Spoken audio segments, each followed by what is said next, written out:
ఆకాశవాణి వరంగల్ కేంద్రం కిసాన్ వాణి రైతు సోదరుల కార్యక్రమం.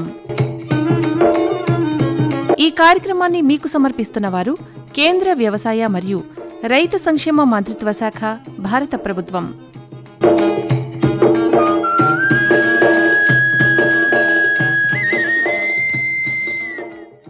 ఈనాటి కిసాన్ వాణి రైతు సోదరుల కార్యక్రమంలో ప్రస్తుతం వానాకాలం వరి పంట సాగులో రైతులు ఎదుర్కొంటున్న సమస్యలు, యాజమాన్య పద్ధతులు, ఈ అంశం గురించి వరంగల్ వ్యవసాయ కళాశాల ప్రొఫెసర్ డాక్టర్ యు నాగభూషణం గారితో పరిచయ కార్యక్రమం వింటారు. అనంతరం పత్తి పంట సాగులో అనుభవాలు, హన్మకొండ జిల్లా దామెర మండలం పులుకుర్తి గ్రామ రైతు సదానందం గారితో పరిచయ కార్యక్రమం వింటారు. శ్రోతలు ఇప్పుడు కొన్ని ప్రకటనలు వింటారు. సర్వోత్తమ రైతు పురస్కారం లభించింది హరికి. హరి, మీ విజయ రహస్యం ఏమిటో చెప్పండి. రైతు మిత్రులారా, మీరు కూడా మీ పొలాల్లో అధిక పంటను పండించగలరు. అదెలా? ఎప్పుడు ఏ సమస్య వచ్చినా వెంటనే కలపండి ఈ నెంబరు 1800 ఇది ఎవరి నంబర్ బాబు? కిసాన్ కాల్ సెంటర్ది. అక్కడ విశేషజ్ఞులు మీ పొలం సమస్యలకు వెంటనే పరిష్కారం చెప్తారు. అదేంటయ్యా, విశేషజ్ఞులు అన్ని సమయాల్లోనూ దొరుకుతారా? తప్పకుండా దొరుకుతారు. ఏడాదిలో 365 రోజులును, అది కూడా ఉదయం 6 గంటల నుంచి రాత్రి 10 గంటల దాకా. మరైతే ఎక్కువసేపు మాట్లాడితే డబ్బు చాలా అవుతుందిగా. ఖర్చు లేనే లేదు. మొబైల్ పై గానీ ఇతర ఫోన్ తో కానీ కిసాన్ కాల్ సెంటర్ కి ఉచితంగా కాల్ చేయవచ్చు. సలహాకి కూడా ఖర్చు ఉండదు. నిజంగా? 16 అనాల నిజం. రైతు సోదరులారా, పంట సమస్యల గురించి మీ భాషలో వెంటనే సమాధానం కోసం పూర్తి భారతదేశంలో ఏ ఫోన్ నుంచైనా జాతీయ హెల్ప్ లైన్ నంబర్ 1800-118-1551తో ఉచితంగా సంప్రదించండి. రైతు మిత్రుడు కిసాన్ కాల్ సెంటర్. ఇప్పుడు వినండి, ప్రస్తుతం వానాకాలం వరి పంట సాగులో రైతులు ఎదుర్కొంటున్న సమస్యలు, యాజమాన్య పద్ధతులు, ఈ అంశం గురించి వరంగల్ వ్యవసాయ కళాశాల ప్రొఫెసర్ డాక్టర్ యు నాగభూషణం గారితో పరిచయ కార్యక్రమం. పరిచయకర్త పి ఎల్లయ్య గారు. ప్రస్తుతం వానాకాలం వరిలో రైతులు ఎదుర్కొంటున్న సమస్యలు ఏమిటి, మరి రైతులు ఎలాంటి యాజమాన్య చర్యలు చేపట్టాలి అనే విషయాల గురించి వివరించడానికి మన వరంగల్ వ్యవసాయ కళాశాల ప్రొఫెసర్ యు నాగభూషణం మన స్టూడియోకు విచ్చేశారు. వారికి స్వాగతం పలుకుతూ, సార్ నమస్కారం. సార్ నమస్కారం. ప్రస్తుతం ఈ వానాకాలం వరిలో రైతులు ఎదుర్కొంటున్నటువంటి సమస్యలు ఏంటి? ఈ వానాకాలంలో వరి సాగు విస్తీర్ణం దాదాపు 67 లక్షల ఎకరాల వరకు మన తెలంగాణ రాష్ట్రంలో ఈ వానాకాలంలో ఉంది. అయితే ప్రస్తుతం రాష్ట్ర వ్యాప్తంగా ఎక్కువ శాతం వరి పంటను మనం చూసుకుంటే అంకురం ఏర్పడే దశ నుండి పూత దశ వరకు వరి సాగు ఇప్పుడు ఉంది. రాష్ట్ర వ్యాప్తంగా ఉన్నటువంటి వాతావరణ పరిస్థితులు మరియు పంట దశ, వివిధ రకాల క్షేత్రస్థాయి సందర్శనల ద్వారా చాలా రకాల సమస్యలు మరియు రానున్న నెల రోజుల్లో చీడపీడలు ఆశించే వాటి గురించి కూడా మనం ప్రస్తుతం చూస్తే గనక రాష్ట్ర వ్యాప్తంగా అధికంగా కురుస్తున్నటువంటి వర్షాల వల్ల వరి పంటలో ఈ సంవత్సరం గింజ నల్లమచ్చ, అంటే గింజలో నల్లమచ్చ మరియు కాటక తెగులు ఉధృతి అధికంగా ఉండే అవకాశం ఉంది. వీటితో పాటు అక్కడక్కడ కాండం తొలుసు పురుగు మరియు ఆకుముడత, ఇంకా రాబోయే తర్వాత మాసంలో అంటే అక్టోబర్ మాసంలో కూడా సుడిదోమ కూడా ఆశించే అవకాశం ఉంది. కాబట్టి అదే కాకుండా అక్కడక్కడ బ్యాక్టీరియా ఎండాకు తెగులు కూడా గమనించడం అయింది. ఈ మధ్యన మరి బాగా వర్షాలు పడుతున్నాయి. ఈ అధిక వర్షాల వల్ల ఈ సంవత్సరం మరి పంటను ఆశించేటువంటి చీడపీడలు ఏ విధంగా ఉండే అవకాశం ఉన్నది? అవును, ఇప్పటికే మనము వరిలో అంటే క్షేత్రస్థాయి సందర్శనలో మనం జరిపినప్పుడు కాండం తులుసు పురుగు, ఆకుముడత, బ్యాక్టీరియా ఎండాకు తెగులు మరియు పాము పొడ తెగులు, ఈ విధంగా చాలా రకాల సమస్యల్ని మనము గుర్తించడం జరిగింది. వీటితో పాటు దసరా తర్వాత అంటే వచ్చే మాసంలో ఇంకా సుడిదోమ కూడా ఆశించడానికి అవకాశం ఉంది. కాబట్టి ఈ విధంగా ఇలాంటి చీడపీడలు మనం గమనిస్తూ ఉన్నాము. వీటి నివారణకు మనము ఇప్పుడు యాజమాన్య పద్ధతులు చేపట్టాల్సిన అవసరం ఉంది. మరి ఇప్పుడు మీరు ఇందాక కాండం తొలిచే పురుగు అన్నారు, తర్వాత ఆకుముడత కూడా ఉన్నదని చెప్పారు. ఈ వరిలో కాండం తొలిచే పురుగు అలాగే ఆకుముడత ఆశించినట్లయితే ఎలాంటి యాజమాన్య చర్యలు రైతులు చేపట్టాలి? వరిలో ప్రధానంగా మనం చూసేటటువంటి పురుగు సమస్యల్లో కాండం తొలిచే పురుగు అంటే ఇది మోగి పురుగు అని మనము లేదా ఊస తిరగడం అని మనం పిలుస్తూ ఉంటాము. ఈ కాండం తొలిచే పురుగు నారుమడిలో ఆశిస్తే గనక మొక్కలు మరియు పిలక దశలో ఆశిస్తే గనక మొవ్వులు ఎండిపోతాయి. అదే అంకురం తొడిగే దశ నుండి చిరుపుట్ట దశలో గనక ఆశిస్తే పంట ఈనిన తర్వాత తెల్ల కంకులు బయటకు వస్తాయి. ఆలస్యంగా లేదా ముదురు నారు నాటడం, కరువు పరిస్థితులు, రాత్రి తక్కువ ఉష్ణోగ్రతలు ఉండడము, సూర్యరశ్మి రోజుకు 7 గంటల కంటే ఎక్కువ మరియు నత్రజని తక్కువగా వాడడం వలన కాండం బలహీనం కావడం వల్ల ఈ పురుగు ఆశించడానికి అనుకూలమైనటువంటి ఈ అంశాలు. ముఖ్యంగా వానాకాలం కంటే ఇది యాసంగిలో ఎక్కువగా ఆశిస్తుంది. అయితే ముదురు గోధుమ లేదా ఎండుగడ్డి పసుపు రంగులో ఉన్నటువంటి ఆడపురుగులు ముందు జత రెక్కలపై నల్లటి మచ్చల్ని కలిగి ఉంటుంది. గోధుమ రంగు వెంట్రుకలతో కప్పబడినటువంటి గుడ్ల సముదాయం చిన్న గోధుమ రంగు ముద్దవలే ఆకు కొనలపై లేదా కాండం మీద కనబడుతుంది. తెలుపు గోధుమ రంగులో ఉండే ఈ పిల్ల పురుగులు అంటే లార్వాలు ఎదిగిన తర్వాత నారింజ పసుపు రంగు తల కలిగి ఇవి ఉంటుంది. అంటే ఈ లార్వాలు చదరపు మీటర్కు ఒక తల్లి పురుగు లేదా ఒక గుడ్ల సముదాయం లేదా 10% చచ్చినటువంటి మొవ్వులు లేదా లింగాకర్షక బుట్టలు మన పొలంలో గనక అమర్చుకున్నట్లయితే వాటిలో ఒక బుట్టలో గనక వారానికి 25 నుంచి 30 మగరెక్కల పురుగులను గమనించినట్లయితే మనము ఆర్థిక నష్టపరిమితి స్థాయి దాటినదని గమనించి అప్పుడు సస్యరక్షణ చర్యల్ని మనం చేపట్టాల్సిన అవసరం ఉంటుంది. అయితే నారు పీకడానికి వారం రోజుల ముందు 2 గుంటల నారుమడికి 800 గ్రాముల కార్బోఫ్యూరాన్ 3G గుళికల్ని చల్లి ఆ మడిలోనే ఆ గుళికల యొక్క మందు ఇంకేటట్లు మనము జాగ్రత్త వహించాలి. అంతేకాకుండా నారు గనక ముదిరితే అంటే ముదురు నారు వేసుకున్నట్లయితే గనక నారు కొనల్ని తుంచేసుకోవాలి. అంతేకాక ట్రైకోగ్రామా బదనికల్ని అంటే గుడ్డు పరాన్నజీవుల్ని నాటిన 25 రోజుల నుంచి ఎకరాకు 4 కార్డుల చొప్పున 5 దఫాలుగా 10 రోజుల కాల వ్యవధిలో మనము వదలాలి.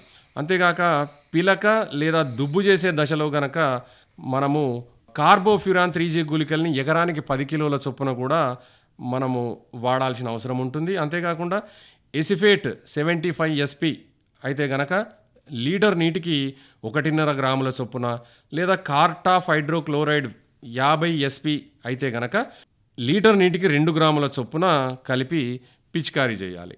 అయితే ప్రస్తుతం వరి పైరులో ఆకుముడత మరియు కాండం తొలిచే పురుగు ఆశించింది. ఆకుముడత విషయానికి వస్తే దుబ్బుకు అంటే ఆకుముడత ఆశించినటువంటి ఆకులు మరియు వాటిలో లార్వాలు గమనిస్తే వెంటనే సస్యరక్షణ చర్యలు చేపట్టాలి.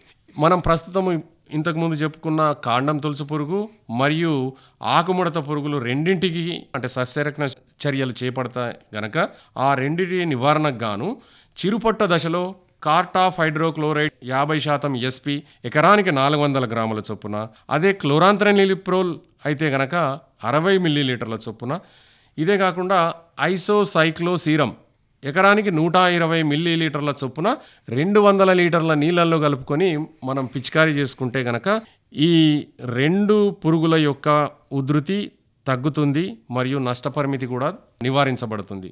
అలాగే కాండం తొలిచే పురుగు నివారణకు కంకులు బయటకు వచ్చిన తర్వాత మందులు పిచికారీ చేయడం వల్ల ఎలాంటి ప్రయోజనం ఉండదు.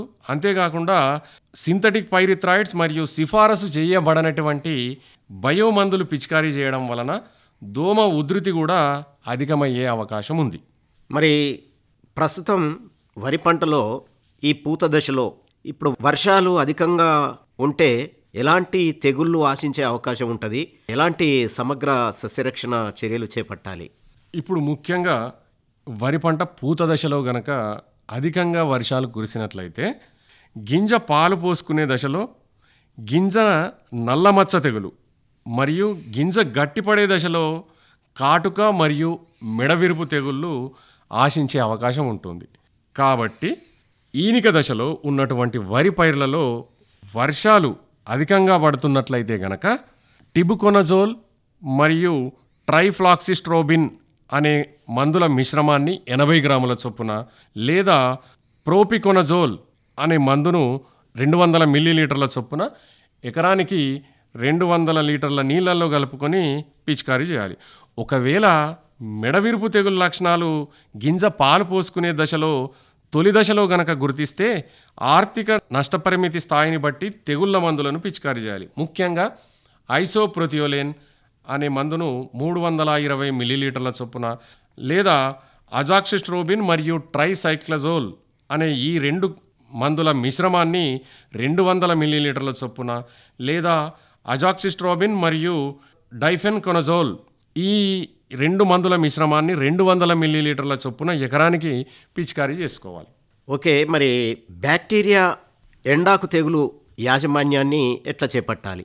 ఈ మధ్య కురిసినటువంటి అధిక వర్షాలకు మనము ఈ ఉమ్మడి వరంగల్ జిల్లాలో అక్కడక్కడ బ్యాక్టీరియా ఎండాకు తెగులను గమనించడమైనది.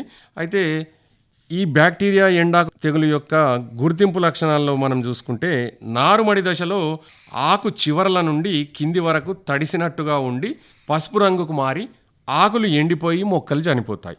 అదే పిలకలు తొడిగే దశలో అయితే గనక ఆకులపైన పసుపు రంగు మచ్చలేర్పడి వీటి చుట్టూ డాగు మచ్చలుగా మొదలై అంచుల వెంబడి అలల మాదిరిగా పైనుండి క్రమేపీ మట్టల వరకు వ్యాపిస్తాయి. పసుపు పచ్చని జిగురు బ్యాక్టీరియా ఎండవేడిమికి గట్టిపడి చిన్న చిన్న ఉండలుగా తయారవుతాయి. అయితే ఈ బ్యాక్టీరియా ఎండాకు తెగులు ఉధృతికి దోహదపడే కారణాలను మనం చూస్తే, ఎడతెరిపి లేకుండా అంటే కంటిన్యూస్గా 2 నుంచి 3 రోజుల వరకు గాలులతో కూడినటువంటి వర్షాలు కురవడం, తుఫాను దాటికి రోజుల తరబడి వర్షాలు కురవడం, మంచు అధికంగా కురవడం, ఉష్ణోగ్రతలు 22 నుంచి 26 డిగ్రీల సెల్సియస్ వరకు ఉండడం, తెగులు ఆశించిన తర్వాత నత్రజని ఎరువులను వాడడం, ఇవి ఉధృతికి దోహదమయ్యేటటువంటి కారణాలు. ఇక దీని నివారణ అంటే ఆర్థిక నష్టపరిమితి స్థాయి ఎప్పుడు మనకు తెలుస్తుందంటే, మనం ఎప్పుడు నివారణ చర్యలు చేపట్టాలి అంటే, చదరపు మీటర్కి 5% ఆశించిన మొక్కల్ని మనము గమనిస్తే నివారణ చర్యలు చేపట్టాలి. అందులో ప్రధానంగా తెగులు 5% కంటే ఎక్కువైతే కనుక నత్రజని ఎరువుల్ని తాత్కాలికంగా వేయడం నిలుపు చేయాలి, అంటే ఆపాలి.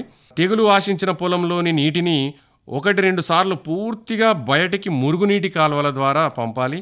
తెగులు వ్యాప్తిని అరికట్టుటకు అగ్రిమైసిన్ 0.4 గ్రాములు, లేదా ప్లాంటామైసిన్ లేదా పోషామైసిన్ అయితే గనక 0.2 గ్రాములు 1 లీటర్ నీటికి 5 నుంచి 7 రోజుల కాల వ్యవధిలో 2 సార్లు పిచికారీ చేయాలి. ఈ విధంగా బ్యాక్టీరియా ఎండాకు తెగులను మనము సమర్థవంతంగా నివారించుకోవచ్చు. ఓకే, అలాగే వరిలో సుడిదోమ లక్షణాలు, అందులో ముఖ్యంగా సన్నగింజ రకాలలో గమనిస్తే ఎలాంటి నివారణ చర్యలు చేపట్టాలి? సుడిదోమ వరి పండించే అన్ని ప్రాంతాల్లో 2 రకాల దోమలు, అంటే గోధుమ రంగు దోమ మరియు తెల్లవీపు దోమ అని ఈ 2 రకాల దోమలు ఆశిస్తాయి. వానాకాలంలో అయితే కనుక సెప్టెంబర్ నుండి నవంబర్ వరకు ఈ తెగులు అంటే ఈ సుడిదోమ ఆశించడానికి అవకాశం ఉంటుంది. యాసంగిలో అయితే కనుక మార్చి 2వ వారం నుండి ఏప్రిల్ వరకు కూడా ఎక్కువగా ఆశిస్తాయి. అయితే ముందుగా పిల్ల మరియు పెద్ద దోమలు నీటి పైభాగంలో దుబ్బుల మొదళ్ళ దగ్గర ఉండి రసం పీల్చడం వలన పైరు లేత పసుపు వర్ణానికి మారుతుంది. ఉధృతి ఎక్కువగా ఉన్నప్పుడు పొలంలో నీటిని గమనిస్తే తెట్టులాగా నీటిపై తేలియాడుతూ కనబడుతుంది. పైరు సుడులుగా వలయాకారంలో ఎండిపోతూ ఉంటుంది. దీనినే హాప్ అండ్ బర్న్ అంటారు.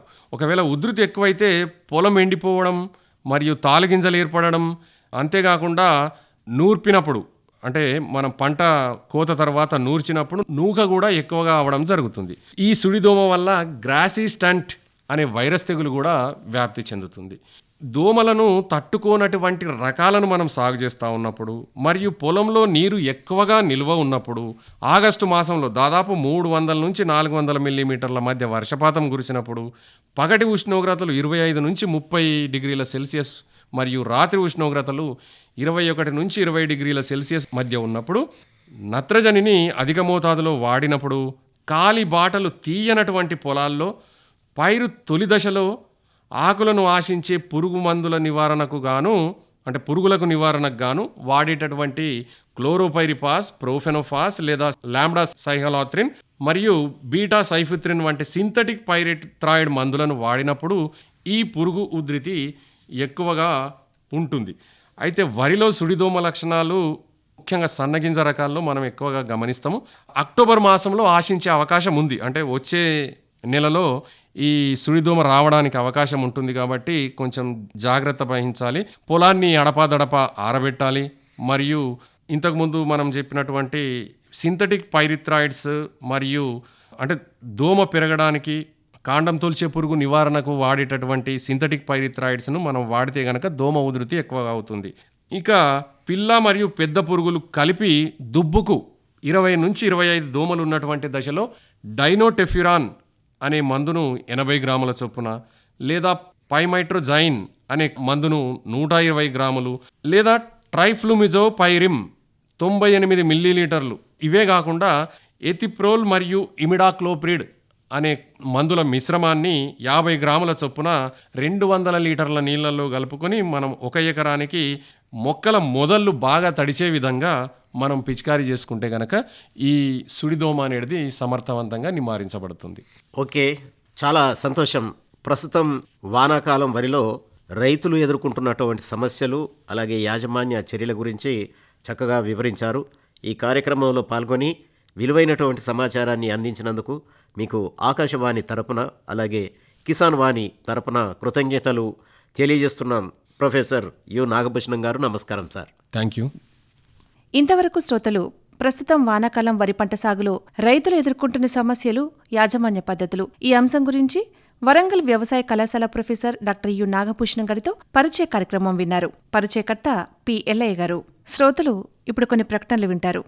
ప్రధానమంత్రి కిసాన్ సమ్మాన్ నిధి ఈ పథకం కింద 2 హెక్టార్ల వరకు పొలం కలిగిన రైతుల కుటుంబాలకు ఏడాదికి 6,000 రూపాయలు చెల్లించడం జరుగుతుంది. అది అర్హత గల రైతులకు 2,000 రూపాయల చొప్పున 3 వాయిదాల్లో నేరుగా వారి ఖాతాల్లో జమ చేయబడుతుంది. ఈ సన్న చిన్నకారు రైతుల కుటుంబాలను రాష్ట్ర ప్రభుత్వాలు ఎంపిక చేస్తున్నాయి. ఈ పథకం యొక్క పూర్తి ఖర్చును భారత ప్రభుత్వం భరిస్తోంది. ప్రధానమంత్రి కిసాన్ సమ్మాన్ నిధి రైతుల వ్యవసాయానికి సరికొత్త గౌరవం. వ్యవసాయ మరియు రైతు సంక్షేమ మంత్రిత్వ శాఖ, భారత ప్రభుత్వం ద్వారా జనహితార్థం జారీ. ఇప్పుడు వినండి పత్తి పంట సాగులో అనుభవాలు. హన్మకొండ జిల్లా దామర మండలం పులుకుర్తి గ్రామ రైతు సదానందం గారితో పరిచయం. పరిచయకర్త పి ఎల్లయ్య గారు. ఈరోజు హన్మకొండ జిల్లా దామెర మండలం పుల్కుర్తి గ్రామంలో ఉన్నాం. ఈ గ్రామంలో మరి వివిధ రకాలైనటువంటి పంటలతో పాటు పత్తి పంట సాగు చేస్తున్నటువంటి యువ రైతు సదానందం మనకు అందుబాటులో ఉన్నారు. మరి వారిని ఈరోజు కిసాన్ వాణి కార్యక్రమానికి పరిచయం చేసుకొని పత్తి పంటలో తనకున్నటువంటి అనుభవం ఎలాంటిది అనేటువంటి విషయాలను ఇప్పుడు తెలుసుకుందాం. నమస్కారం అండి సదానందం గారు. నమస్కారం సార్. పులుకుర్తి గ్రామంలో సాధారణంగా ఏ రకాలైనటువంటి భూములు ఇక్కడ రైతులు సాగు చేస్తున్నారు? మాది నల్లరేగడి భూమి సార్. మా దగ్గర మా గ్రామం మొత్తం కూడా నల్లరేగడి, తర్వాత కొంత చౌక, కొంత అంటే గుట్ట ప్రాంతానికి సంబంధించినటువంటిది ఉంటుంది. ఎక్కువ శాతం 80% నల్లరేగడి సార్. మేము 4.5 ఎకరాలు పత్తి వేయడం జరిగింది. అంటే ఈ గ్రామంలో ఈ రకమైనటువంటి భూములే అందుబాటులో ఉన్నాయి.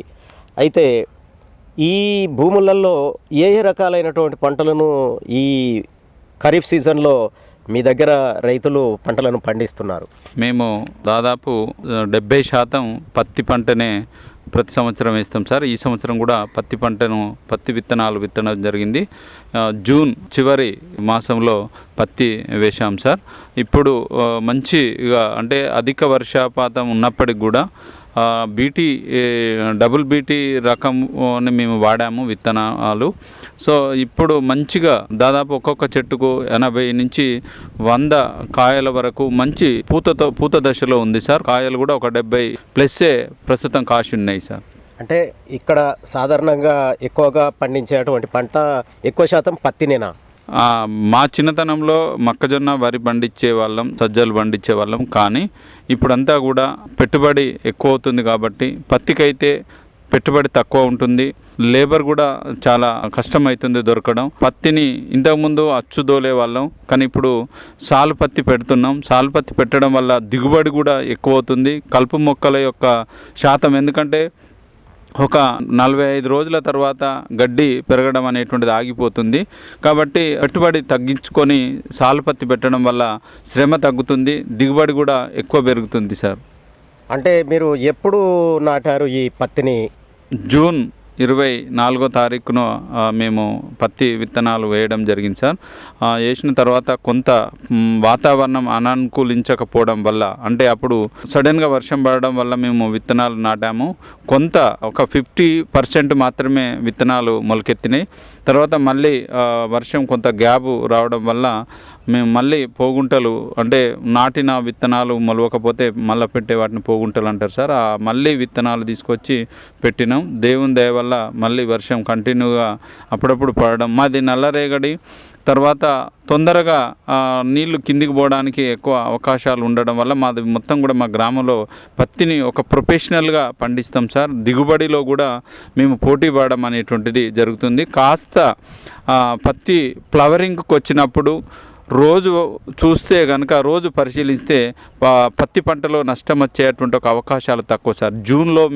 జూన్ చివరి వారంలో నాటిన పత్తి ఈ రోజుకి వచ్చే వరకు 70 నుంచి 100 కాయలు పిందెతో దశలో కొంతుంది. 70 వరకు కాయలు ఒక్కొక్క చెట్టుకున్నాయి సార్. ఈరోజు మనం ఊహించని దానికంటే వర్షాలు ఎక్కువ పడుతున్నప్పటికీ కూడా దేవుని దయ వల్ల మళ్ళీ ఒక వారం రోజులు గెరివివ్వడం, మేము కలుపు మొక్కలు మందు కొట్టడం ఇట్లాంటి చేయడం అనేటువంటి జరుగుతుంది. ఇక నుంచి కనుక వర్షాలు ఎక్కువ పడితే నష్టం వచ్చేటువంటి ఒక అవకాశం ఉంది. ఎందుకంటే పక్వానికి వచ్చింది సార్. ఇక కాయ మొదటి దశలో కాసినటువంటి ఒక కాయ పక్వానికంటే పత్తి పలిగేటువంటి ఒక దశలో ఉంది. ముందు మాకంటే ఒక వారం రోజుల ముందు పెట్టిన వాళ్ళు, 10 రోజుల ముందు పెట్టిన వాళ్ళది పత్తి పలుకుతుంది. ఇక వర్షాలు కనుక ఇట్లనే పడితే ఆగిపోతే మాత్రం ఈసారి పత్తి రైతులు చాలా ఆనందంగా ఉండేటువంటి ఒక అవకాశం సార్. లాస్ట్ ఇయర్ కంటే దిగుబడి ఎక్కువ పెరిగే అవకాశం ఉన్నదని మేము అనుకుంటున్నాం సార్. మరి అతి భారీ వర్షాల వల్ల ఈ పత్తికి ఏ విధమైనటువంటి నష్టం వాటిల్లే అవకాశం ఉంటుంది? మరి దాన్ని ఎట్లా మీరు సరి చేసుకునే అవకాశం ఉన్నదో చెప్పండి. మా దగ్గర కానీ మేము ఇతరుల రైతులకు కూడా నా సూచన ఏంటంటే, వర్షం ఈ సంవత్సరం చాలా గమ్మతిగా వర్షాలు పడుతున్నాయి. ఒక గంటన్నరే వర్షం బీభత్సంగా పడుతుంది. తర్వాత వెంటనే మళ్ళీ ఒక 24 అవర్స్ మళ్ళీ గెరువు ఇవ్వడం వలన పత్తి తట్టుకోగలుగుతుంది. ఎందుకంటే భారీ వర్షం పడి నీళ్ళు వెళ్ళిపోతున్నాయి. వెంటనే తుఫాను లాగా వచ్చి వారం 10 రోజులు ఉంటే పత్తి ఈ బీటీ వేరు కుళ్ళిపోయి ఇప్పుడు 100 కాయలు మొత్తానికి పిందె దశలు ఉంటాయి కాబట్టి అది ఎటు అక్కర రాకుండా ఉండేది. కానీ ఈ సంవత్సరం ఏంటంటే ఒక ప్రాంతంలో పడ్డాక ఇంకో ప్రాంతంలో పడతలేదు. మా దగ్గర కూడా ఒకసారి పడ్డాక మళ్ళీ వారం 10 రోజుల దాకా వర్షం వస్తుంది. కానీ ఒక గంట పడి వెళ్ళిపోవడం వల్ల కొంత ఈసారి పంట నష్టం ఎక్కువ జరగకపోవడానికి కారణం కూడా అదే సార్. ఎక్కువ వస్తుంది, సడన్గా పోతుంది. తుఫాన్ అనేటువంటిది లేదు కాబట్టి ఈరోజు పత్తులు మన ఎత్తు పెరిగినాయి. మన ఎత్తు అంటే దాదాపు 5 ఫీట్లు 6 ఫీట్ల వరకు పత్తి ఎత్తు పెరిగినాయి సార్. మంచిగా ఉన్నాయి. దేవుని దయ వల్ల వర్షాలు కనుక పోతే ఆగితే ఈసారి పత్తి రైతులు చాలా ఆనందంగా ఉండేటువంటి ఒక అవకాశం ఉన్నది సార్. ఇప్పటి వరకు ఏమైనా రోగాలు సోకిన పరిస్థితులు ఉన్నాయా? వాటిని ఎట్లా నివారించుకున్నారు? కొంత ఇప్పుడు తెల్లపేను వస్తుంది సార్. తెల్లపేనుకు మేము మందులు పిచికారి చేశాము. తర్వాత కొంత యూరియా ముందు కొంచెం ఇబ్బంది ఉండేది. దానివల్ల మళ్ళీ ఇప్పుడు యూరియా కూడా అందుబాటులోకి వచ్చింది. ఇప్పుడు ఏంటంటే కాయ ఉబ్బే దశలో మంచి కాయ ఉంది కాబట్టి పొటాషియం యూరియాను కలిపి మేము అమోనియా కలిపి వేయడం అనేటువంటి జరిగింది. కాయ ఉబ్బుతుంది, వజన్ మంచిగా వస్తుంది. పత్తి యొక్క గుంజినప్పుడు ఖరీదారులు గుంజినప్పుడు కూడా రేట్ ఎక్కువ పెట్టేటువంటి ఒక అవకాశం ఉంది సార్. దాదాపు ఈసారి ఎందుకంటే వర్షాలు బాగా కొడుతున్నాయి కాబట్టి పచ్చపురుగు లాంటిది గుడ్లు ఆకుల మీద నిల్వ ఉండేటువంటి ఒక అవకాశం చాలా తక్కువ ఉంది సార్ ఈసారి ఎందుకో. కాబట్టి కొంచెం ఈ తెల్ల పేను అనేటువంటిది వస్తుంది. దాన్ని నివారించుకుంటే లద్దె పురుగు అయితే ఇప్పటి వరకు లేదు సార్. వర్షాల ప్రభావము మరి వాతావరణ ప్రభావం కానీ గతంలో వచ్చేటువంటి ఒక లద్దె పురుగు అనేటువంటిది ఆ ప్రభావం చాలా తక్కువ ఉంది సార్. కొంచెం సన్న పచ్చపురుగు ఉంది. దానికి కూడా మేము మందులు తీసుకొచ్చి స్ప్రే చేశాము. పోయినసారి కంటే ఈసారి అంటే ఫర్టిలైజర్స్ చాలా తక్కువ వాడుతున్నాం సార్.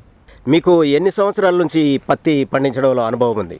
నాకు తెలిసి మా అన్నయ్య వాళ్ళు కూడా నా చిన్నప్పుడు 1-2 రకాల పత్తి వాడేవాళ్ళం. ఇప్పుడు ఎకరానికి ఒక కంపెనీ వాడడం వలన అది కూడా మంచి డిమాండ్ ఉన్నటువంటి ఎక్కువ పీసు అంటే పత్తి గుంజినప్పుడు పొడుగును బట్టే పత్తి రేట్ అనేటువంటిది వస్తుంది. దాదాపు నా చిన్నతనం నుంచి పండిస్తున్నాం. కాకపోతే ఇంకొక 25 సంవత్సరాల నుంచి కంటిన్యూ పత్తి లేదా మిర్చి ప్యాడీ అంటే వరి.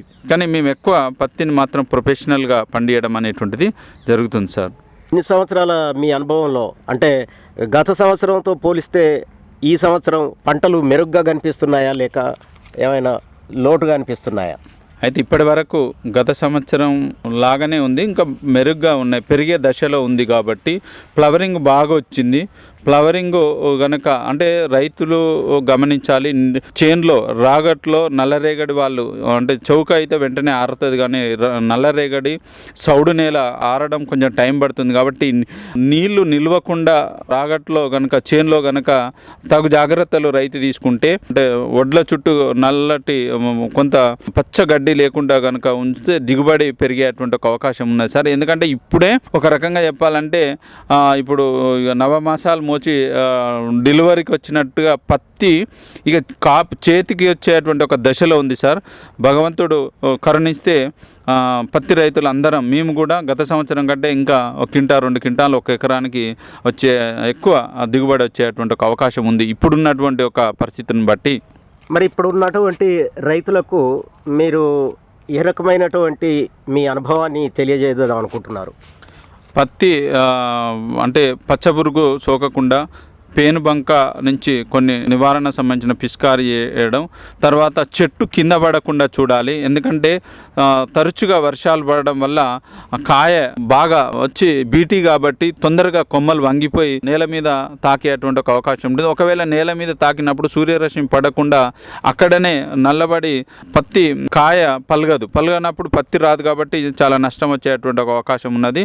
చెట్టు కింద పడకుండా ఒక చెట్టు అటు సాలు ఇటు సాలు బ్యాలెన్స్గా ఒకదానికొకటి అంటు పెట్టినట్టుగా కనుక ఉంటే కాయ ఎక్కువ వస్తుంది. కంటిన్యూగా ఇంకొక 45 రోజులు కూడా పూత కాపాడుకుంటే మనము అనుకున్నటువంటి విధంగా కంటే ఎక్కువ అంటే దిగుబడి తీసుకోవచ్చు అనేటువంటిది మాకు గత అనుభవం ఉన్నటువంటిది. కాబట్టి చెట్టు పడకుండా రెండు సార్లు కలిపి కనుక వాటిని ఒక చెట్టు మీద ఒక చెట్టు ఆనబెట్టి కనుకుంటే ఎంత గాలి ఉన్నా ఎంత వర్షం పడ్డా కింద పడదు. నేల మీద పడ్డదంటే మన పెట్టుబడి వృధా అవుతుంది, మన కూలి కూడా రాదు. అప్పుడే మనకు నష్టం వస్తుంది తప్ప ఎంత వర్షాలు పడ్డా పత్తి మొక్కను నేలకు తాకకుండా జాగ్రత్తలు తీసుకొని, తర్వాత సౌడు నేల ఉన్నవాళ్ళు, వంపు ఉన్నటువంటి వాళ్ళు కంపల్సరీ వర్షం పడ్డ వెంటనే ఒక్కసారి చేను తనిఖీ చేసి అంటే క్షుణ్ణంగా పరిశీలించి నీరు నిల్వకుండా కనుక జాగ్రత్తలు తీసుకుంటే తప్పకుండా నష్టం అనేటువంటిది రాదు. అధిక దిగుబడులు సాధించే అవకాశం ఉంటుంది. తప్పకుండా అధిక దిగుబడి సాధించవచ్చు సార్. ఈ మెలకువలు కంపల్సరీ పాటించాలి. కొంచెం ఎందుకంటే ఒక చెట్టు మీద ఒక చెట్టు వేసినప్పుడు పచ్చపురుగు వచ్చేటువంటి ఒక అవకాశం ఉంటుంది. అక్టోబర్ మాసం అంతా కూడా దాదాపు మంచు కురుస్తూ ఉంటుంది కాబట్టి లోపల ఉన్న కాయను పలుగుతూ కొత్త కాయ మంచిగా ఉంటే, ఎందుకంటే గాలి పోవడం వల్ల కూడా మళ్ళీ కొత్త ఇగురు వస్తూ ఉంటుంది. కాబట్టి ఈ ఫ్లవర్ను కాపాడుకుంటూ వచ్చేటువంటి ఒక ఇగురును ఇంకింత పెంచుకుంటే మనకు మళ్ళీ ఇంకొక 40-50 కాయలు కాయడం వల్ల మనకి, ఎందుకంటే సాలుపత్తి కాబట్టి మనం 4-5 చెట్లు పెట్టే కాడ ఇప్పుడు 10 చెట్లు పెట్టినాం. సో మనకు ఆటోమేటిక్గా లాభం అనేటువంటిది వస్తుంది సార్. రైతులు ఇది గమనించాలని నేను కోరుతున్నాను. మేము కూడా అదే పని చేయడం అనేటువంటిది జరుగుతుంది సార్. పత్తి పంటలో మీకున్నటువంటి అనుభవాన్ని చాలా చక్కగా వివరించారు. ఈ కార్యక్రమంలో పాల్గొని విలువైనటువంటి సమాచారాన్ని అందించినందుకు మీకు ఆకాశవాణి తరపున అలాగే కిసాన్ వాణి తరపున కృతజ్ఞతలు తెలియజేస్తున్నాం. సదానందం గారు, నమస్కారం. Thank you sir. Thank you. నమస్కారం సార్. ఇంతవరకు శ్రోతలు పత్తి పంట సాగులో అనుభవాలు హన్మకొండ జిల్లా దామర మండలం పులుకుర్తి గ్రామ రైతు సదానందం గారితో పరిచయ కార్యక్రమం విన్నారు. పరిచయకర్త పి. ఎల్లయ్య గారు. శ్రోతలు ఇప్పుడు కొన్ని ప్రకటనలు వింటారు. కిసాన్ భాయియో गांठ बांध लो, बात बहुत है काम की, समृद्धि के पैगाम की।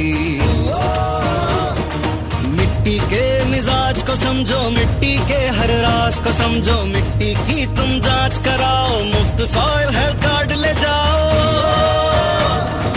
कभी मुनासिब बीज लगाओ, सही किस्म की खाद ले आओ, जितनी जरूरी उतनी डालो, सही मात्रा खुद पहचानो, इसको अपना मंत्र बना लो, मिट्टी की सेहत तो जानो। बात बहुत है काम की, कम लागत अधिक वरदान की, किसान भाइयों गांठ बांध लो। आज ही मिट्टी की जांच कराएं, राज्य सरकार के कृषि अधिकारी से संपर्क करें और मुफ्त में सॉइल हेल्थ कार्ड पाएं। कृषि और किसान कल्याण मंत्रालय द्वारा किसान हित में जारी। ఇంతటితో ఈనాటి కిసాన్ వాణి రైతు సోదరుల కార్యక్రమం సమాప్తం. ఈ కార్యక్రమాన్ని మీకు సమర్పించిన వారు కేంద్ర వ్యవసాయ మరియు రైతు సంక్షేమ మంత్రిత్వ శాఖ, భారత ప్రభుత్వం.